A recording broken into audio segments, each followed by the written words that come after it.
Drake about to drop some new music? ASAP Rocky says he would fight Drake bare knuckles like the Irish? And Phoenix flexing and Tyga admit to using AI in their music. What's up, guys? This is Quincy from RGM Studio, and we're back with another episode of the Weekly Roundup. And here are 5 stories that caught our attention. Of course, before indulging, please do us a favor and hit that subscribe button to get more content like this from us. Also, check out RGM Now for the best song, album, and movie reviews out there. All right, let's dive in. Drake drops Instagram post indicating that he's back in the lab. Drake has had an outstanding year, and you know who knows that better than anyone else? Drake. Look, as somebody that has reviewed 100 rap albums this year, I honestly can't find one that's better than Iceman. I mean, come on, guys. National Treasure, Shut the F Up, Janice, and one of my favorite songs of the year that's way too slept on, which is Plot Twist. But anyway, since Drake knows he's hot, he knows he got to strike where the iron's hot, and it looks like he's back in the lab. If I were to guess, Scary Hours 4 is what he's working on, which, as you know, Scary Hours 4 is usually very rap heavy, which, you know, I'm a huge fan of rapping Drake. And surprisingly, I'm not tired of Drake right now. I want to hear more Drake. Like, I enjoyed listening to Karol G and Drake's single, Ahi. We all have to stop pretending like we don't have Drake arrangement syndrome right now in a very good way. I mean, Drake in 2026 has been delivering in every type of way, so I'm excited about the fact that he's back in the lab. ASAP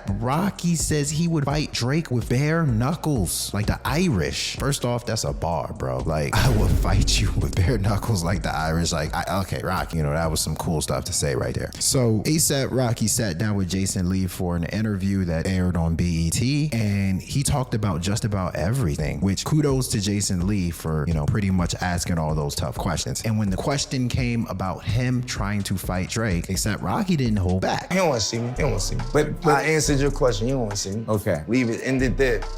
Why? Because Some gloves, like bare knuckle like the Irish. We ain't doing all that celebrity boxing shit. Now, you know what this felt like? One of those situations where it's a joke, but it's not. You know what I mean? And to be honest with you, I do think their beef has become one that might require hands and feet to be put on one another. Like, aside from Kendrick Lamar obviously getting those hits on Family Matters, has there been somebody who took worse hits than ASAP Rocky? I mean, burning bridges, if you really break it down, is extremely disrespectful. The hell you mean my baby mama ain't post my album? Like, what does that even matter? Am I encouraging violence? No. But you know, sometimes it's gotta be a different way to hash things out. And if these guys decided to squabble up, I would not be surprised. Jay-Z talks his ish in Beyonce's Morning Dew Donk remix. Let's be real. There isn't a bigger power couple than Beyonce and Jay-Z right now. Like, yeah, they've been together and all that stuff, but it's when they create stuff together, like, the chemistry is unbelievable. Beyonce recently decided to drop a remix to her single Morning Dew Donk, which is around the B-Day era of Beyonce when it was created. My guess is that Jay-Z's verse was not created around that era. Aside from Jay-Z's verse, which I'm about to tackle in a second, you know what I love? I love when Beyonce tries to be gangsta. Like, on this track, like, she's ad-libbing Jay's verse, and like, she's bringing out that gangsta Beyonce. Like,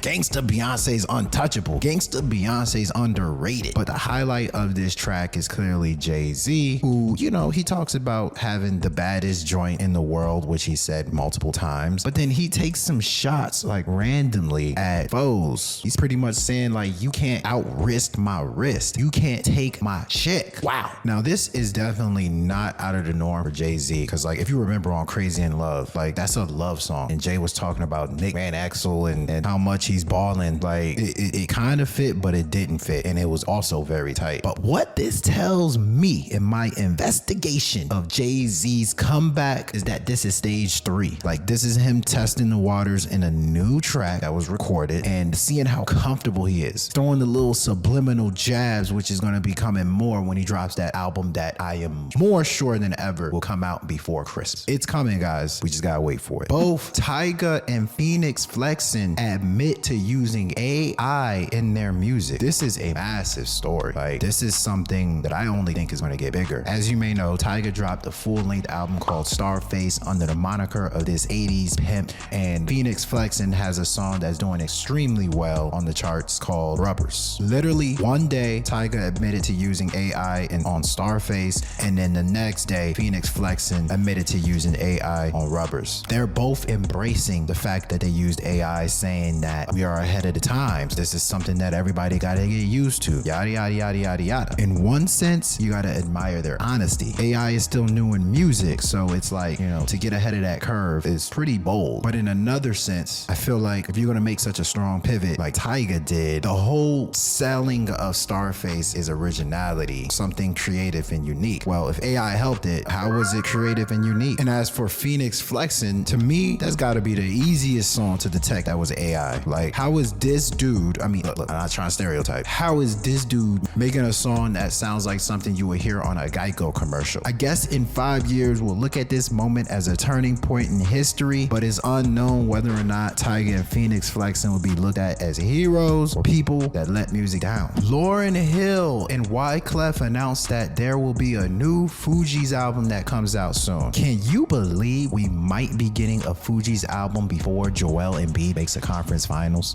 One of the biggest tragic stories in hip hop is Lauryn Hill's story. I thought the Miseducation Lauryn Hill is not a classic album, it is an iconic album. One of the best albums ever created, no matter the genre. And really her start came with the Fugees on the album The Score, which featured tracks like Killing Me Softly with his song and Ready or Not. Though I do not expect this album to be the best thing since sliced bread, and it's gonna be annoying as hell seeing people like Kiriko and Academics break down the album sales for its first week. But I just feel like this is something we need. It's almost like a storybook ending for hip hop. The Fugees, who haven't made an album in 30 years, make a comeback. Now Armageddon can happen peacefully. You'd love to see it, especially for somebody like Lauryn Hill and Wyclef, who you can just tell have a genuine love for music. So there you have it, guys. The 5 stories from last week that caught our attention. Once again, remember to check us out on rgmnow.com and hit that subscribe button for more videos like this. Until then, peace from RGM Studios.